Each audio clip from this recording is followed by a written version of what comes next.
உலகமெங்கும் வாழ்கின்ற தமிழ் பேசும் மக்கள் அனைவருக்கும் வணக்கம். மீண்டும் இன்னொரு டாக் டு டிபிசி அரசியல் உரையாடல் நிகழ்ச்சியிலே இணைந்திருக்கின்றோம். இன்றும் பல்வேறு சம்பவங்கள் சமகாலத்திலே நடைபெற்று வருவதை நீங்கள் அறிவீர்கள். குறிப்பாக எங்களுடைய இலங்கை நாடை பொறுத்த மட்டில் பல்வேறு கொலைகள், அது ஒவ்வொரு கேட்ட வகையிலே அந்த கொலைகளை நியாயப்படுத்த முயற்சிக்கிறார்கள். உண்மையிலே இந்த கொலைகள் என்பது குற்ற செயலில் ஈடுபட்டவர்களால் மேற்கொள்ளப்படுகின்ற கொலைகள் என்று நடைபெறுகிறது. இன்னொரு பக்கத்தில் ஏற்கனவே கடந்த காலங்களிலே நடைபெற்ற இலங்கையிலே பல்வேறு சம்பவங்களில் ஈடுபட்டு அதற்கு உதவியாக செயற்பட்ட அரசியல்வாதிகள் அந்த சாட்சிகளை அளிக்கும் சில கொலைகளா என்ற சந்தேகங்கள் எழுப்பப்பட்டிருக்கின்றது. அந்த வகையில் தான் டோன் பிரசாத் அவர்களின் கொலை. இந்த டோன் பிரசாத் என்பவர் உங்களுக்கு தெரியும், மிக பெரிய ஒரு இனவாதி, பெரிய இனவாதியும் அவர் பல்வேறு கட்டங்களிலே சிறுபான்மைக்கு எதிராக, முஸ்லீம் தமிழ் மக்களுக்கு எதிராக செயற்பட்ட என்பவரும் அவர் தொடர்ந்தும் பொதுஜன பெரமுனையில் இந்த பிரதேச சபை தேர்தலிலே கொலனாவ் பகுதியில் போட்டியிடும் வேட்பாளராக இருந்ததும் நீங்கள் அறிவீர்கள். எனவே இந்த சம்பவங்கள் இலங்கையிலே நடைபெற்று கொண்டிருக்க வேளையிலே 7 வருடங்களுக்கு பிறகு இந்த பிரதேச சபை தேர்தல் அரசாங்கத்தால் அறிவிக்கப்பட்டு, தேர்தல் ஆணையத்தால் அறிவிக்கப்பட்டு மும்முரமாக தேர்தல் நடவடிக்கைகள் மேற்கொள்ளப்பட்டு வருகிறது. இந்த தேர்தலை பொறுத்த மட்டில் அதாவது தேசிய மக்கள் சக்தி அரசாங்கம் தங்கள் முடிந்த அளவு பிரச்சாரங்களை பாராளுமன்ற தேர்தலில் அல்லது ஜனாதிபதி தேர்தலில் எவ்வாறு மேற்கொள்ளப்பட்டதோ அதே போன்று இந்த பிரதேச சபை தேர்தலிலும் மிக அக்கறையுடன் அவர்கள் வடகிழக்கு மட்டுமல்ல தென் பகுதிகளிலும் கூடுதலாக எல்லா முக்கிய அமைச்சர்கள், கட்சி தலைவர்கள், கட்சியின் பிரதானிகள் கலந்து கொண்டு உரையாற்றுவதையும், ஒவ்வொரு கூட்டத்திலும் ஜனாதிபதி அவர்கள் ஒவ்வொரு விடயத்தை முன்னிறுத்தி பேசி வருவதையும் நாங்கள் காணக்கூடியதாக இருக்கிறது. உண்மையிலே இந்த இலங்கையின் அபிவிருத்தியை பொறுத்த மட்டில் இந்த நடவடிக்கைகள், இந்த கட்சிகளின் நடவடிக்கை, குறிப்பாக இலங்கையில் இருக்கின்ற ஏனைய எதிர்கட்சிகளை விட ஆளுங்கட்சியின் நடவடிக்கை அபிவிருத்தியில் அதிக அக்கறை கொண்டிருப்பதை நாங்கள் பார்க்கக்கூடியதாக இருக்கின்றோம். அவர்கள் கூறுகின்ற விடயம், மத்திய அரசிலே அல்லது பாராளுமன்றத்திலே தாங்கள் ஆட்சியில் இருக்கும் பொழுது கிராம மட்டத்திலே நாங்கள் அபிவிருத்தி செய்ய வேண்டிய தேவை இருக்கின்றது, அதற்காக அந்த அபிவிருத்தி உதவி எங்களை தாங்க என்று கேட்கிறார்கள்.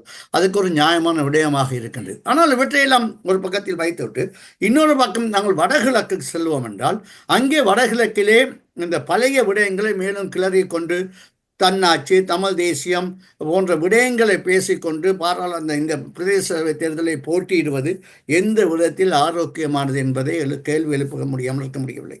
அண்மையிலே இந்திய பிரதமர் இலங்கைக்கு வந்து சென்ற பிறகு இலங்கையின் முக்கிய ராஜதந்திரியாகவும் அரசியல் பத்தி எழுத்தாளராக இருந்த தான் ஜெயதிலக் அவர்கள் ஒரு காணொலி செவியிலே கூறியிருந்தார், வடகிழக்கிலே 33 அபிவிருத்தி திட்டங்களுக்கு இந்தியா ஒப்பந்தம் செய்திருக்கின்றது. இது ஒரு பாரதூரமான விடயம் என அவர் தெரிவித்தார். இதை பற்றி ஏன் அரசு சொல்லவில்லை என்று. அந்த அளவுக்கு இந்தியா வடகிழக்கிலே அக்கறையுடன் செயற்படும் பொழுது வடகிழக்கிலே இருக்கின்ற அரசியல் கட்சிகளின் பணி என்ன? தாங்கள் சரியான ஆட்களை தெரிவு செய்து அதற்கான ஒத்துசை வழங்குவதற்காக இருக்க வேண்டும். மாறாக இப்போ யாழ்ப்பாணத்தை எடுத்துக்கொண்டால் இந்த கஜேந்திரகுமார் அணியினர் என்ன கூறுகின்றார்?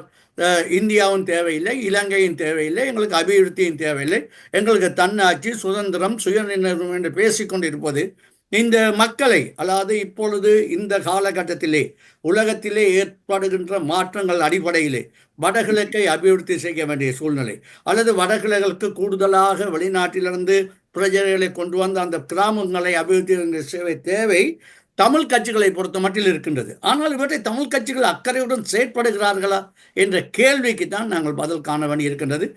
சிவலிங்கம், இப்பொழுது இலங்கையிலே பல்வேறு கொலை சம்பவம் நடக்கின்றது.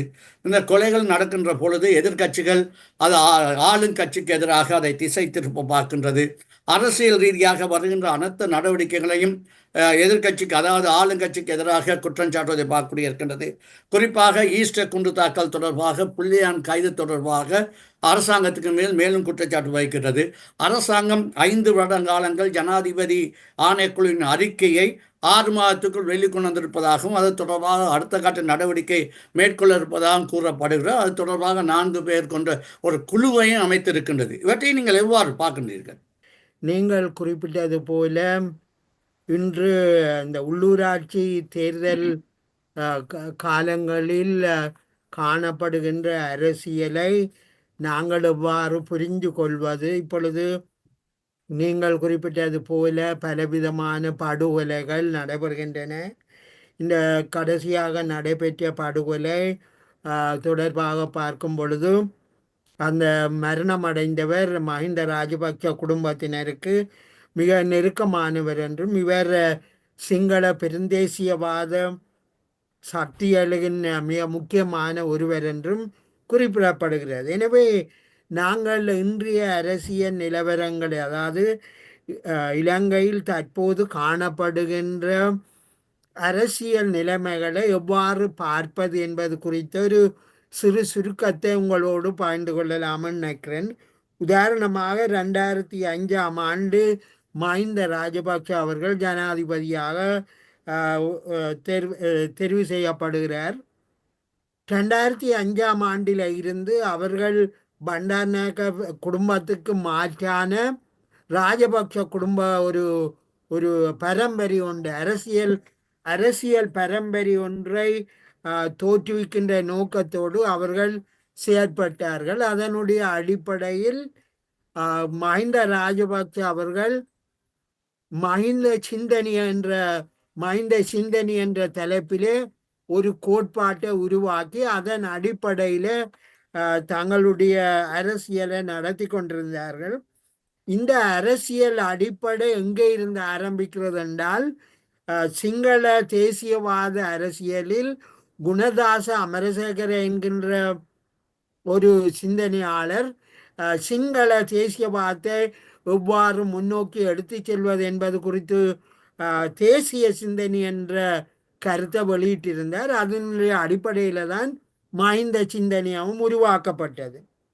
இந்த மஹிந்த சிந்தனைய அடிப்படையில் தான் 2005ஆம் ஆண்டு தெரிவு செய்யப்பட்ட மஹிந்த ஆட்சியில் அவர்கள் முக்கியமான இடங்களில் மஹிந்த குடும்பத்தினுடைய முக்கிய உறுப்பினர்கள் நிறுத்தப்பட்டார்கள். ஒருவர் பாராளுமன்றத்தின் சபாநாயகராக, இன்னொருவர் ஜனாதிபதியாக, இன்னொருவர் பொருளாதாரத்துக்கும் அபிவிருத்திக்கும் பொறுப்பாக, இன்னொருவர் பாதுகாப்பின் செயலாளராக, இவ்வாறு அரசாங்கத்தின் முக்கிய பதவிகளில் அவர்கள் வைக்கப்பட்டிருந்தார்கள்.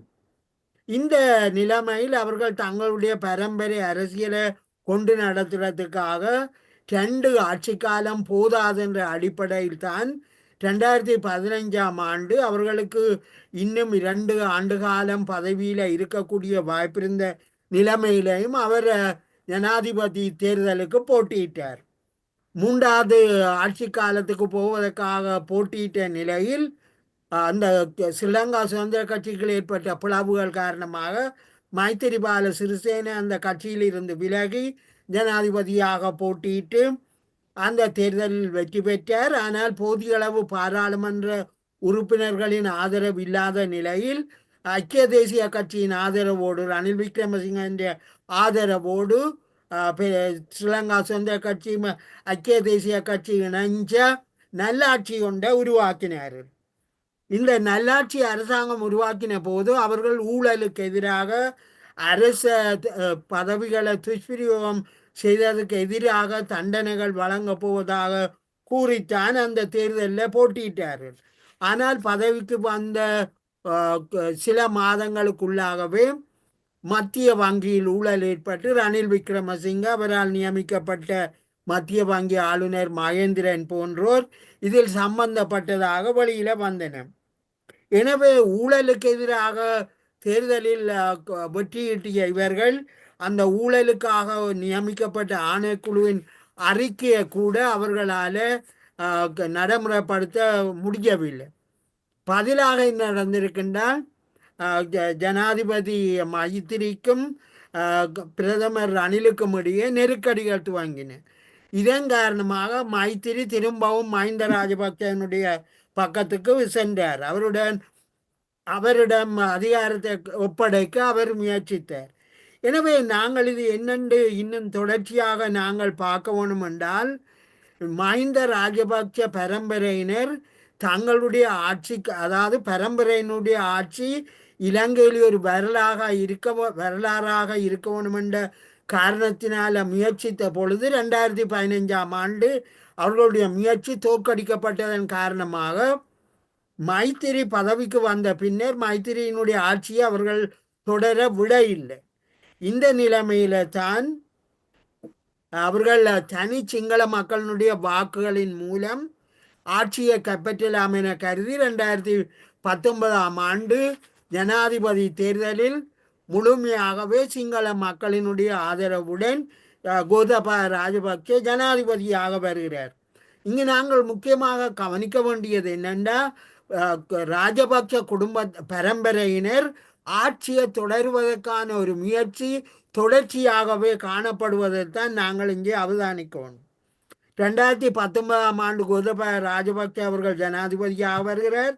2020 பொது தேர்தலில் பொதுஜன பெரமுன என்ற கட்சி தோற்றுவிக்கப்பட்டு பெரும்பான்மையான ஆதரவோடு பதவிக்கு வருகிறார்கள். எனவே இந்த ராஜபக்ச குடும்பத்தினுடைய அதிகாரம் அல்லது அவர்களுடைய பரம்பரை எல்லா அரசாங்கத்தின் முக்கிய நிறுவனங்களிலும் நிறுத்தப்பட்டிருந்தார்கள். இந்த காலகட்டத்தில் தான் கோத்தபாய ராஜபக்ச அவர்கள் கொழும்பில் உள்ள தமிழ் வியாபாரிகள் விடுதலை புலிகளுக்கு பணம் கொடுப்பதாக அவர் கருதினார். இந்த நாயக்கடை உரிமையாளர் மற்றும் வர்த்தகர்கள் விடுதலை புலிகளுக்கு பணம் கொடுக்கிறார்கள், பணம் கொடுப்பதை தடுப்பதற்காக அவர் உளவு பிரிவில் ஒரு பிரிவினரை அமர்த்தி அதை தடுக்கும்படி கூறியிருந்தார். இந்த காரணத்தினால தான் பிள்ளையான் கருணா தலைமையிலான ஒரு பிரிவினர் ஒரு தனி துணைப்படையாக நியமிக்கப்படுகிறார்கள். பிள்ளையான் தலைமையிலான இந்த துணைப்படையினர் தமிழ் வர்த்தகர்கள் நாயக்கடை உரிமையாளர்களிடம் கப்பங்கள் கேட்கிறார்கள். கப்பங்கள் கொடுக்காதவர்கள் படுகொலை செய்யப்படுகிறார்கள். இவ்வாறான படுகொலைகளை அரசாங்கம் மறைத்து செயற்பட்டது காரணம் அவர்கள் இந்த அரசாங்கத்தின் அதாவது அரசாங்கத்துக்கு யார் எதிரிகளாக கருதுகிறார்களோ அவர்கள் படுகொலை செய்யப்பட்டார்கள். இந்த பின்னணியில் இருந்து நாங்கள் பார்க்கும் பொழுதுதான் நான் ஆரம்பத்தில் குறிப்பிட்டது போல பிள்ளையான் தலைமையிலான குழுவினர் பலரை கடத்தினார்கள், கப்பங்கேட்டார்கள், பலரை கொலை செய்தார்கள். இந்த பின்னணியில் அப்பொழுது அதாவது கொழும்பில் இருந்த பக்தர்கள் அப்போதிருந்த பாராளுமன்ற உறுப்பினர் ரவிராஜ் அவர்களிடம் இந்த விவரங்களை, அதாவது என்ன பிள்ளையான் தலைமையிலான குழுவினர் செய்கிறார்கள், அதில் கோத்தபாய ராஜபக்சனுடைய பின்னணி என்ன என்பது குறித்து பாரிய விவரங்களை ரவிராஜ் அவர்களுக்கு கொடுத்திருந்தார்கள். இந்த நிலையில் ரவிராஜ் அவர்கள் பாராளுமன்றத்தில் இந்த விவரங்களை கூறப்போவதாக அவர் உளவு பிரிவினர் தெரிவித்திருந்தார்கள். உதாரணமாக சமீபத்தில் இலங்கையினுடைய உளவு பிரிவின் ஒரு தகவல் கிடைக்கின்ற ஒருவர் பொது ஊடகங்களுக்கு வழங்கிய நேர்காணலில் அவர் சொல்கிறார், ரவிராஜ் அவர்களுடைய படுகொலைக்கு 2 வாரங்களுக்கு முதல் அவருடைய காரியாலயத்துக்கு சென்று அவருக்கு உயிராபத்து இருப்பதாக தான் எச்சரித்ததாக அவர் இப்பொழுது கூறுகிறார். எனவே இதில் இருந்து ரவிராஜ் அவர்களுடைய படுகொலையிலும் இந்த பிள்ளையான் குழுவினர் சம்பந்தப்பட்டிருப்பதாகவே தெரிய வருகிறது. இந்த நிலைமையில் ரவிராஜ் அவர்கள் இந்த பிரச்சனைகளை வெளியில் கொண்டுவரக்கூடும் என்று கருதித்தான் இவர் ரவிராஜ் உட்பட பலர் திட்டமிட்டபடி கொலை செய்யப்பட்டார்கள் என்பதை இப்பொழுது வெளிவர தொடங்கியிருக்கின்றன. இந்த நிலைமைகளை நீங்கள் ஆரம்பத்தில் குறிப்பிட்டது போல இந்த ராஜபக்ச குடும்பத்தினுடைய ஆட்சியினுடைய அந்த பதவி காலத்துக்கு ஆபத்து வருகிறது என இப்பொழுது பலராலும் உணரப்பட்டு வருகிறது. ராஜபக்ச குடும்பம் எதிர்காலத்தில் பதவிக்கு வர முடியாது என்கின்ற ஒரு நிலைமையும் வருகிறது. எனவே அந்த அடிப்படையில் தான் கடந்த காலங்களில் இவ்வாறான படுகொலையில் ஈடுபட்ட சக்திகள் ஒருவர் அழிப்பதற்கான ஒரு நிலைமை போய்கொண்டிருக்கிறது. இந்த பின்னணியில் இருந்தான் அரசாங்கம் ஊழலுக்கு எதிரான ஒரு நடவடிக்கை எடுக்கும் பொழுது இந்த ஊழலில் ஈடுபட்ட பல சக்திகள் ஒருவர் காட்டி கொடுக்கின்ற ஒரு நிலைமைக்கு போய்விட்டது. ஏனெனில் ராஜபக்ச குடும்பத்தினுடைய அதிகாரம் இப்பொழுது இல்லாத நிலையில் அவர்களுக்கான பாதுகாப்பும் இல்லாமல் போயிருக்கிறது. எனவே இப்போதைய அரசாங்கம், அதாவது தற்போது இருக்கிற தேசிய மக்கள் சக்தி அரசாங்கம் முதலாவது ஊழல் இல்லாத அரசு பொறிமுறையை கொண்டு போவதாக சொல்றது. மற்றது அரசாங்க நிர்வாகங்களில் ஊழல் இல்லாத அரச நிர்வாகம் என்ற கூறுகிறது. அதே போன்று ஊழல் இல்லாத நீதி சேவையையும் கொண்டுவரப்போவதாக கூறுகிறது.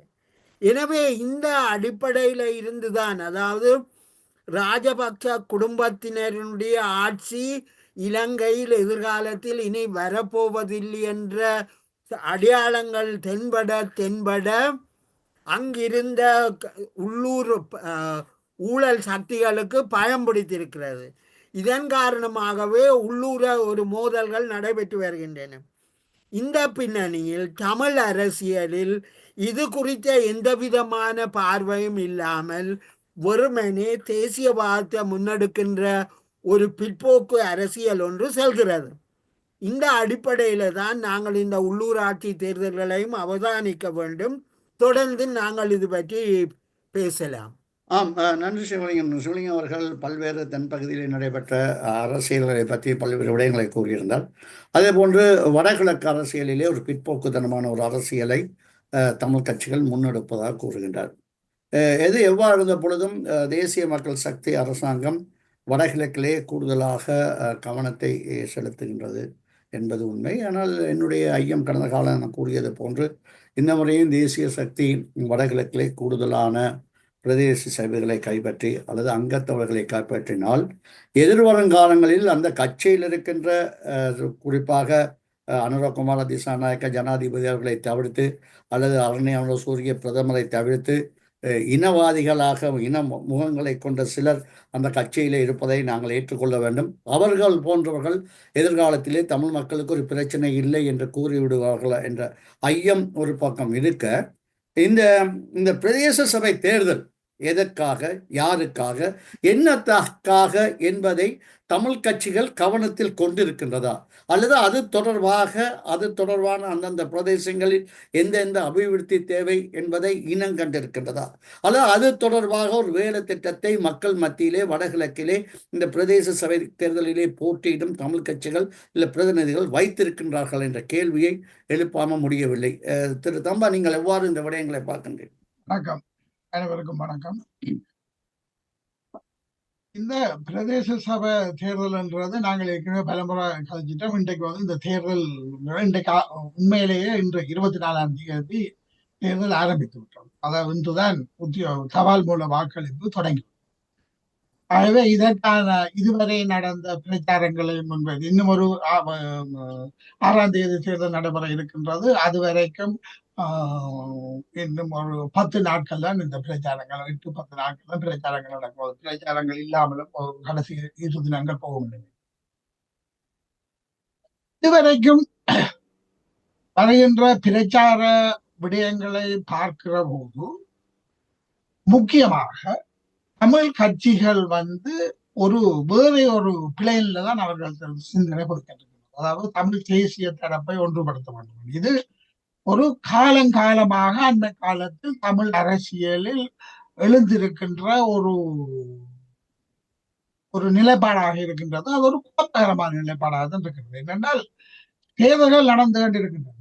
இந்த உள்ளூராட்சி தேர்தல்கள் உள்ளூராட்சி விடயங்கள் சம்பந்தமான அதில் தமிழ் கட்சிகள் இன்றைக்கு பெரிய அளவில் பார்க்க போனால் 2 அணிகளாகத்தான் இருக்கின்றன. ஒன்று சைக்கிள் கட்சியான கஜேந்திரகுமார் அவர்களின் தலைமையிலான உதிரி கட்சிகள் பல சேர்ந்து அங்கு கூட்டணியில் உள்ள ஒரே எம்பியாக இருக்கக்கூடியவரும் தாங்கள் தேர்தலுக்கு பின்னர் சைக்கிள் கட்சியுடன் இணைவார்கள் என்று கூறியிருக்கிறார்கள்.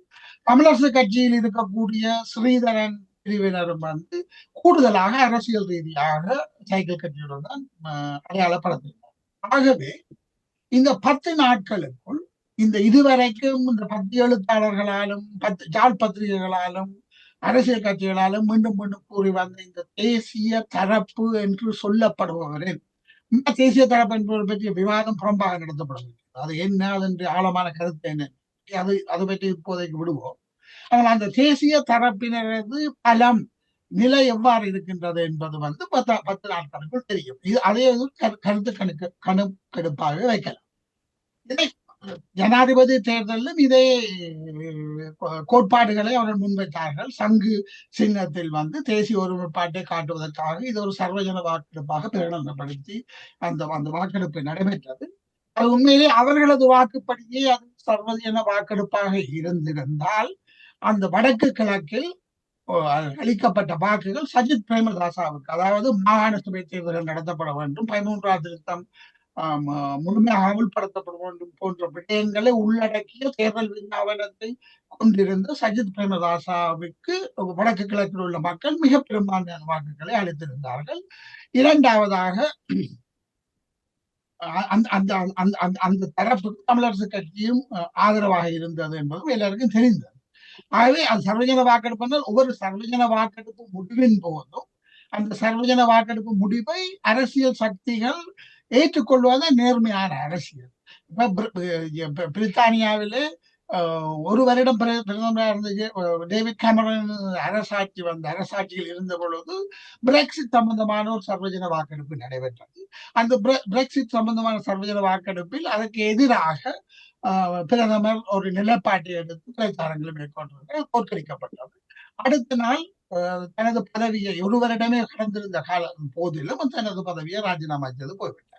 அதே போல ஸ்காட்லாந்தில் வந்து தேசிய கட்சி வந்து சர்வஜன வாக்கு போனது, அது தோற்கடிக்கப்பட்டது. தனது நிலைப்பாட்டை மீண்டும் கூறிக்கொண்டிருந்தாலும் அந்த தோல்வியை ஏற்றுக்கொண்டு அந்த சபையில் முழுமையாக பங்கு பெற்று வந்தது. சர்வஜன வாக்கெடுப்புகள் நாகரிகமான அரசியலில் அந்த விதம் தான் அவ்வாறு நடத்தப்படும். ஆனால் தமிழ் அரசியலை பொறுத்தவரை பேர்பான்மை பெறும் இல்லை. அவர்கள் வந்து இதுதான் சர்வஜன வாக்கெடுப்பு என்றார்கள், தோல்வி அடைந்தார்கள். அந்த தோல்வியை நாங்கள் அதை கடந்து நாங்கள் அடுத்த கட்டமாக என்ன செய்ய போன்றோம் என்ற எந்த தெளிவும் இல்லாமல் இப்பொழுது இந்த தேசிய கோரிக்கையை எடுத்து வைத்துக் கொண்டுதான் பொன்னம்பலம் தரப்பினர் போகின்றார்கள். அந்த பொன்னம்பலம் தரப்பினருடன் தேசிய தரப்பு என்று சொல்லி கேட்டிருந்த உதிரிகளாக இருந்த அனைவரும் தங்க கூட்டணியின் ஒரே எம்பியா இருக்கக்கூடிய வன்னி எம்பியும் தாங்கள் அந்த தரப்பினர் வந்து இருப்போம் என்பதை கொடிகாட்டி நிற்கின்றார்கள்.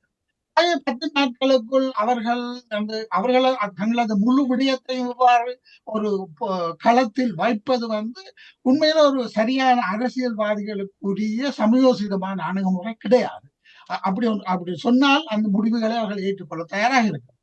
இந்த முடிவு என்ன மாற்றத்தில் அவர்கள் பல சபைகளை வடக்கில் உள்ள 17 சபைகளில் பல சபைகளை கைப்பற்றி அப்படியெல்லாம் பெறுவார்களாய். 34 சபைகள் இருக்கின்றன வட மாநிலத்தில், கிழக்கு மாநிலத்தில் 70 சபைகளுக்கு மேல் இருக்கின்றது. இதில் பெரும்பாலான சபைகளை இல்ல கணிசமான சபைகளை கைப்பற்றுவார்களாய் இருந்தால் அது அவர்களது அரசியலுக்கு கிடைத்த வெற்றியாக பார்க்கப்படலாம். ஆனால் இந்த சைக்கிள் கட்சியினர் வடமாகாணத்துக்கு மாவட்டத்துக்கு வெளியிலேயே அதிகமான இடங்களில் அவர்கள் போட்டியிடவில்லை என்பது எல்லோருக்கும் தெரியும். ஆகவே இந்த தமிழ் தேசிய தரப்புன்றது சின்ன பின்னப்பட்டு இருக்கு.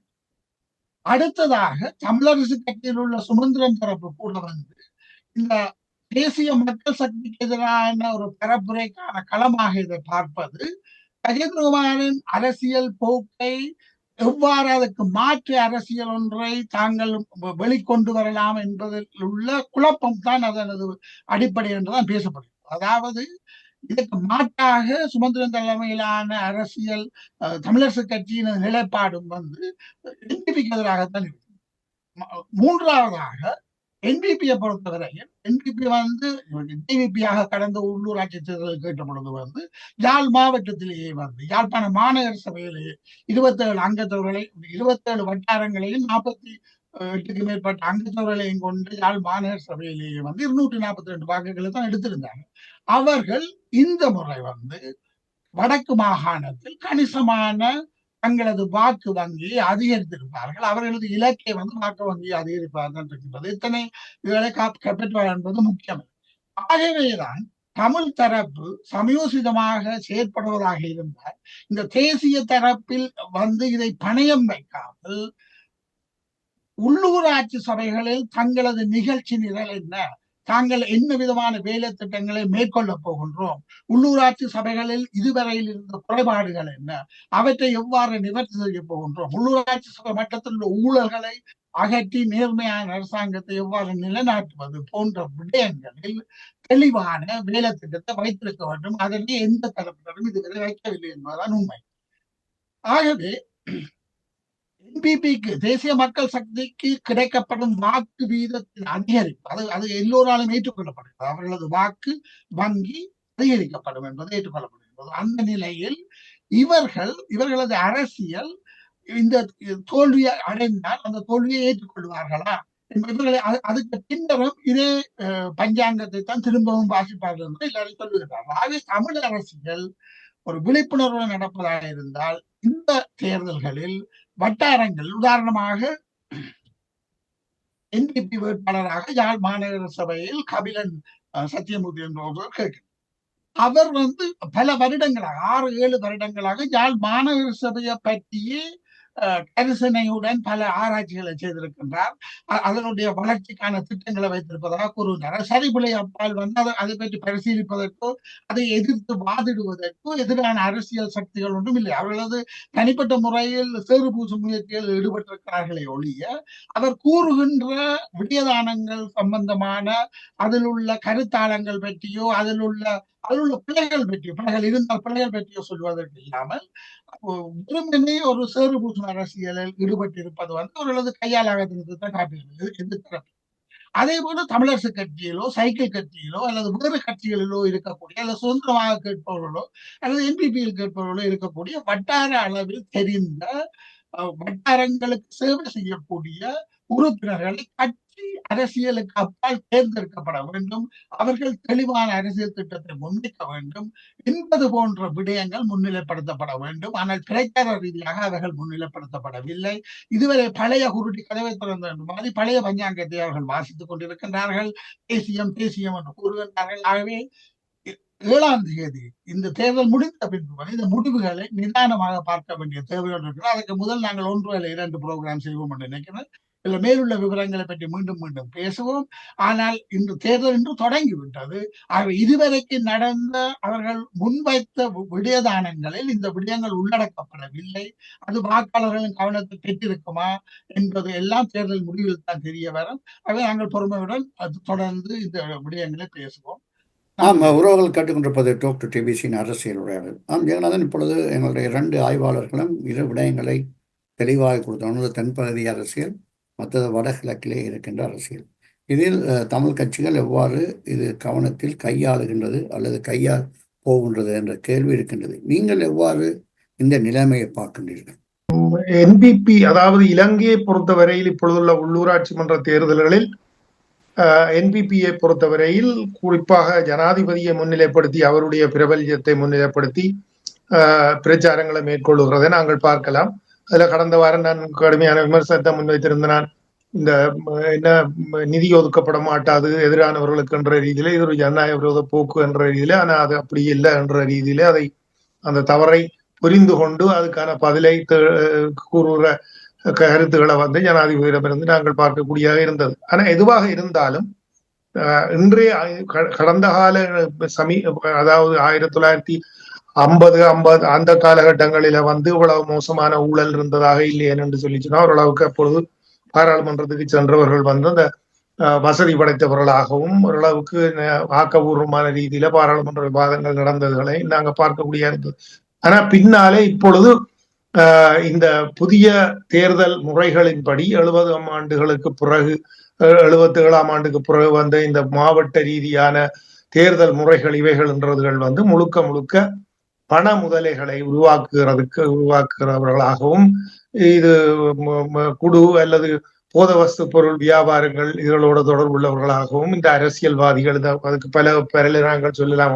ஒருத்தர் மட்டும் இல்லை, ஆட்சியாளர்களே அரசு நிர்வாகத்தில் உள்ளவர்களும் இதுக்கான ஒரு அரசியல் ரீதியாகவும் அதே நேரத்தில் தனிப்பட்ட ரீதியாகவும் ஊழல்வாதிகளாக இந்த அரசு நிர்வாகம் என்கிறதை உருவாக்குகிறதுக்கும் அதற்கானவர்களை நியமித்து அதுக்கான மூலம் பலன் பெற்றவர்களாகவும் இதை சிவலிங்கம் தெளிவாக கூறுகின்றார்.